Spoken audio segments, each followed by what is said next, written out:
बच्चों, welcome to my YouTube channel D Verma education. आज हम करने और समझने वाले हैं 9th 10th 11th और 12th की ईएमसी की worksheet number 15, critical thinking and समीक्षात्मक सोच। ठीक है, पार्ट 1 है बेटा। जब पार्ट 2 आएगा तो आपको बता दिया जाएगा। ठीक है, तो हम क्रिटिकल थिंकिंग यानी समीक्षात्मक सोच, हम सभी के जीवन के लिए क्रिटिकल थिंकिंग बहुत ज़रूरी है। क्रिटिकल थिंकिंग्स के बिना हमारा जीवन चलना असंभव है, क्योंकि क्रिटिकल थिंकिंग्स ही ऐसी चीज़ है जो हमें आने वाले समय के बारे में और हमें किस टाइम पे कौन से वर्ड यूज़ करने हैं, क्या बोलना है और क्या करना है, यही हमें क्रिटिकल थिंकिंग्स सिखाती हैं। ठीक है बेटा, तो क्रिटिकल थिंकिंग्स के बारे में आज हम इस वर्कशीट में जानेंगे। ठीक है, तो आइए आगे बढ़ते हैं। क्या आप इस तालिका में दिए गई बातों को विश्वास करते हैं? हाँ या ना में कभी कभी में इन प्रश्नों का जवाब दीजिए। ठीक है, तो ये आपको एक तालिका दिखाई गई है।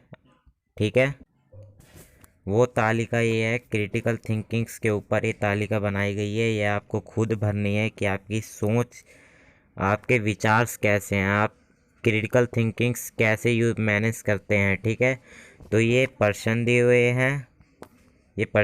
हैं कॉलम में और ये आपको फिल करने हैं। ठीक है, कभी कभी ना या हाँ। ठीक है, तो देखिए यहाँ पे दे रखा है पहला प्रश्न। अखबार का एक विज्ञापन कहता है कि यह देश की सबसे अच्छी कोचिंग क्लास है। तो आपने कभी कभी देखा हो कि कहीं कहीं पोस्टर लगे रहते हैं कि ये कोचिंग भारत की सबसे बड़ी कोचिंग है, सबसे बढ़िया कोचिंग है। आपने उन पोस्टरों में कुछ टॉपर बच्चों के नाम भी देखे होंगे और तस्वीरें भी देखी होंगी जो दी जाती हैं। आपने बहुत सारे विज्ञापन ऐसे पढ़े होंगे जिनमें दिया जाता है कि ये कोचिंग भारत की सबसे बेस्ट कोचिंग है, सबसे बढ़िया कोचिंग है। तो आपको ये क्रिटिकल थिंकिंग से एक प्रकार से, ठीक है, तो आपको ये समझना है और यहाँ पे भरना है। जैसा कि मैंने आपको समझा दिया है कि आपने कहीं कहीं पोस्टर देखे होंगे, उस पर लोगों टॉपर बच्चों के नाम और टॉपर बच्चों के फ़ोटोज़ लगे रहते हैं। तो यही होती है क्रिटिकल थिंकिंग्स। ठीक है, यही आपको समझना है इस वर्कशीट में। व्हाट्सएप पर एक संदेश आता है कि कल दिल्ली में भूकंप आने वाला है। अब आपने बहुत सारे टीवी शो में भी, न्यूज़ चैनल पे भी देखे होंगे कि वो कुछ कुछ बातें होती हैं जो पहले बता दी जाती हैं, जैसे भूकंप आने वाला है। तो आपको ये कंफर्म तो नहीं पता कि कल आएगा या नहीं आएगा, आपने एक अंदाज़ा लिया है। तो ये आपकी एक क्रिटिकल थिंकिंग से एक प्रकार से। ठीक है, तो मैं ना जैसा कि मैंने आपको पहले बताया था कि क्रिटिकल थिंकिंग्स के बिना हमारा जीवन चलना असंभव है। तो यही है क्रिटिकल थिंकिंग्स। अभी तय नहीं हुआ है, पूरी तरह से तय नहीं हुआ है कि दिल्ली में भूकंप आएगा या नहीं आएगा, लेकिन संभावना की गई है कि कल आएगा। ठीक है, तो यही थे आपके प्रश्न। रोज़ 10 मिनट प्रार्थना करने से हमारे मार्क्स अच्छे आ जाते हैं। बेटा, प्रार्थना करने से हमारे मार्क्स अच्छे आ जाते हैं, ये बात अपनी जगह ठीक है, लेकिन अच्छे मार्क्स लाने के लिए हमें पढ़ाई करनी होती है, बहुत ज़्यादा कंसंट्रेट करना होता है, अपनी पढ़ाई को लेके थोड़ा सीरियस होना पड़ता है। ठीक है, तो यही सब बातें होती हैं जो क्रिटिकल थिंकिंग्स में आती हैं। क्रिटिकल थिंकिंग्स ही हमारे जीवन को चला सकती है। जैसा कि ये रोज़ 10 मिनट प्रार्थना करने से हमारे मार्क्स अच्छे आ जाएंगे। बेटा, प्रार्थना अपनी जगह ठीक है, लेकिन मार्क्स लाने के लिए हमें अच्छी पढ़ाई करनी ज़रूरी है और अच्छे मार्क्स लाने ज़रूरी हैं। आपने कुछ अपनी क्लास में कुछ बच्चों को देखा होगा जो बुक मार्क्स और क्रिटिकल थिंकिंग्स के बीच, जैसा कि मैं आपको एक एग्जांपल देता हूँ, बुक मार्क्स और क्रिटिकल थिंकिंग्स। बुक मार्क्स का मतलब होता है कि बुक मार्क्स जो आपने अपनी क्लास में कुछ बच्चों को देखा होगा कि कुछ बच्चे होते हैं जो खूब पढ़ाई करते हैं, हमेशा पढ़ते रहते हैं और वो अच्छे मार्क्स लाते हैं और टॉप करते हैं। आपने कुछ बच्चों को देखा होगा जो हमेशा पढ़ते रहते हैं, लेकिन कुछ बच्चे ऐसे भी होते हैं जो काम पढ़ते नहीं है उतना, लेकिन अगर जो उन्हें काम दिया जाता है स्कूल से या होमवर्क दिया जाता है, वो उसे बहुत अच्छी तरीके से करके लाते हैं। तो ऐसा ही होता है क्रिटिकल थिंकिंग्स और बुक मार्क्स के बीच में। लेकिन जो ज़्यादा बच्चे पढ़ते हैं और जो अच्छे काम में रुचि रखते हैं, सबसे ज़्यादा इंटरेस्ट सर टीचरों को उन बच्चों पे होता है जो अच्छा काम करते हैं और अच्छी पढ़ाई करते हैं और टॉपर आते हैं। ठीक है बेटा, तो यही है वर्कशीट। आइए आगे बढ़ते हैं। दिल्ली में पॉल्यूशन की समस्या हल करना नामुमकिन है। नामुमकिन तो नहीं कहा जा सकता, क्योंकि पॉल्यूशन, हर चीज़ का सॉल्यूशन होता है एक। ठीक है, वैसे ही पॉल्यूशन का भी सॉल्यूशन है, होगा कहीं, जो हमारे वैज्ञानिक लोग निकाल रहे होंगे। ठीक है, तो यही थी इस तालिका में दिए हुए प्रश्नों के उत्तर। आपको यहाँ पे सोच समझ के लिखने हैं अपनी तरीके से। मैंने आपको समझा दिया है। आपके मन में क्या क्रिटिकल थिंकिंग्स है वो आपको यहाँ लिखनी है। ठीक है बेटा, आइए आगे बढ़ते हैं। तो बेटा ये आपको दे रखा है कि एक अखबार देखते समय आप इन बिंदुओं को ध्यान में रखकर आप किसी अखबार विज्ञापन की विश्वसनीयता का पता लगा सकते हैं। ठीक है, तो क्या अखबार विज्ञापन में तथ्य दिए गए हैं? हाँ, दिए जाते हैं। कौन सी अखबार विज्ञापन किसी भी व्यक्तिगत राय जैसे लग रही है? ठीक है, इस किस अखबार विज्ञापन के साथ उसके सच होने के प्रमाण पर बात की गई? क्या क्या अखबार विज्ञापन के साथ उसका सोर्स, यानी कि यह अखबार आया कहाँ से है और यह पता चला कहाँ से, यानी पता कहाँ से चला और ये आया कहाँ से। ठीक है, और इसमें तथ्य दिए गए हैं। आइए आगे आपको मैं इसकी वो कॉलम्स दिखाता हूँ जिसे हम फिल करेंगे। ये है आपका वो कॉलम जो मैंने आपको भी बताया। ठीक है, ये आपकी वर्कशीट का कॉलम है। तो देखिए, इस अखबार विज्ञापन पर मुझे भरोसा हो रहा है क्योंकि यहाँ पे जवाब लिखना है। इस अखबार विज्ञापन पर मुझे भरोसा नहीं है क्योंकि, यानी यहाँ पे जवाब लिखना, आपको भरोसा है और नहीं है, क्यों है और क्यों नहीं है। तो अखबार और विज्ञापन यहाँ लिखने हैं। जैसे आपके घर अखबार आते होंगे दुकान में और घरों में आपके सुबह सुबह अखबार आते होंगे। ठीक है, भरोसा होने या ना होने के कारण ऊपर दिए गए बिंदुओं को ध्यान में रखते हुए लिखें। तो मैंने आपको यहाँ बिंदुएं दिखाई थी। ठीक है, ये है आपकी बिंदुएं जो आपको उसमें भरनी है कॉलम्स में। क्या अखबार विज्ञापन में तथ्य दिए गए हैं? तो आपको अखबार और तथ्य यहाँ पे ये बताना है, अखबार में तथ्य दिए जाते हैं या नहीं दिए जाते।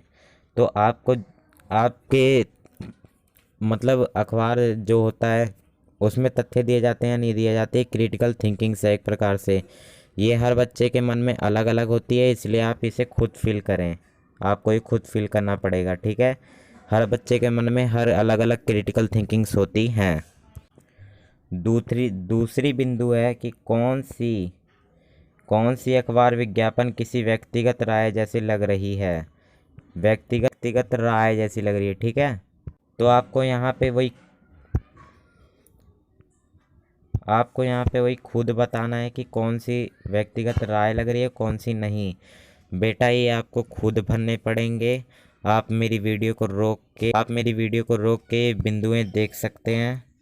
ये चारों बिंदुओं को आपको देखना है और कॉलम में फिट करना है, इस वाले कॉलम में। ठीक है, ये आपको खुद फिल करनी है क्योंकि हर बच्चे के मन में हर अलग अलग प्रकार की क्रिटिकल थिंकिंग यानी समीक्षात्मक सोच होती है, अलग अलग।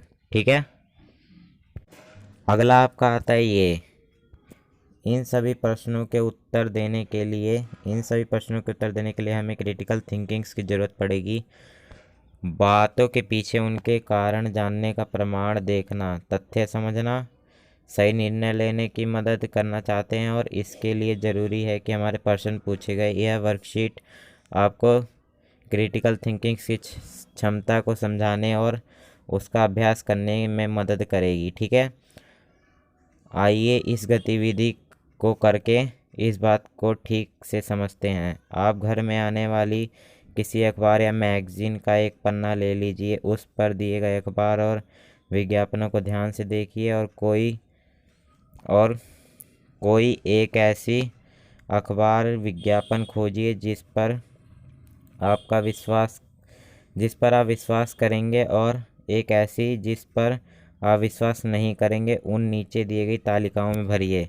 तो बेटा ये तालिकाएं जो मैंने आपको पहले दिखाई थी, ये तालिकाओं में भरनी है। इसे देख के और समझ के, जैसा कि यहाँ पे आपको बताया गया है कि आपको एक मैगजीन या अखबार लेना है और उसमें से 2 विज्ञापन ढूंढने हैं। एक जिस पे आपको विश्वास है और दूसरा जिस पे आपको विश्वास नहीं है, वो ढूंढना है। ठीक है, आइए आगे बढ़ते हैं। अगला आपका आता है ये,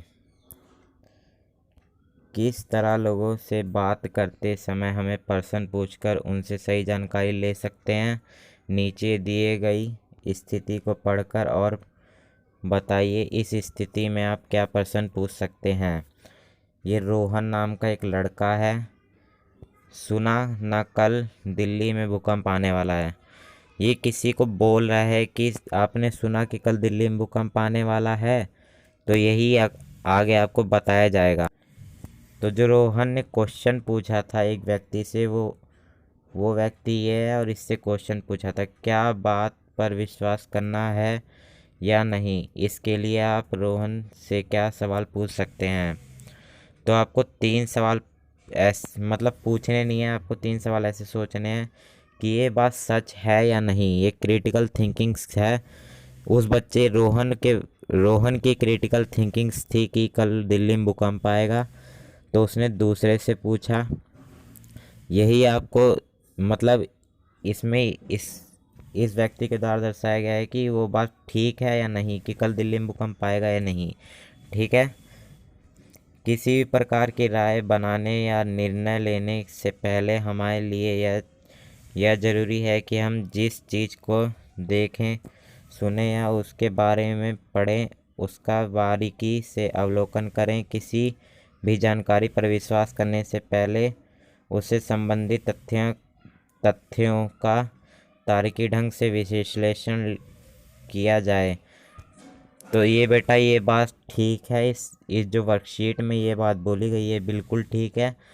आपको कोई भी चीज़ जब आप लेते हो या किसी भी चीज़ को सुनते हो, तो जैसे कई बार आपके व्हाट्सएप ग्रुप में ऐसे अफवाहें फैलाई जाती हैं, कल ये फ्री मोबाइल बंट रहे हैं। मैंने कुछ क्लासों में देखा था कि ये ऐसी अफवाहें उड़ाई गई थी, बच्चों ने उड़ाई थी कि ये फ्री मोबाइल मिल रहे हैं सरकार द्वारा।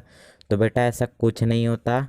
ये आपको बस एक समझना होता है, ये आपको जानना होता है, आपको ये सही से समझना होता है कि आपको इनके बारे में पढ़ना चाहिए कि जो आपको अफवाहें दी जा रही हैं या बातें बताई जा रही हैं वो ठीक हैं या नहीं है। आपको इनके ऊपर सोच विचार करना चाहिए। ठीक है, और पता लगाना चाहिए कि ये बात ठीक है या गलत है। तो बेटा यही थी हमारी आज की EMC की वर्कशीट 15। आई होप आपको ये वीडियो अच्छी लगी है तो लाइक करें, चैनल पे नए हो तो सब्सक्राइब कर लें, ऑल वाले बटन को प्रेस करें जिससे हमारी आने वाली हर न्यू वीडियो की नोटिफिकेशन आपको मिलती रहे। Good bye, you have a great day. Bye बेटा।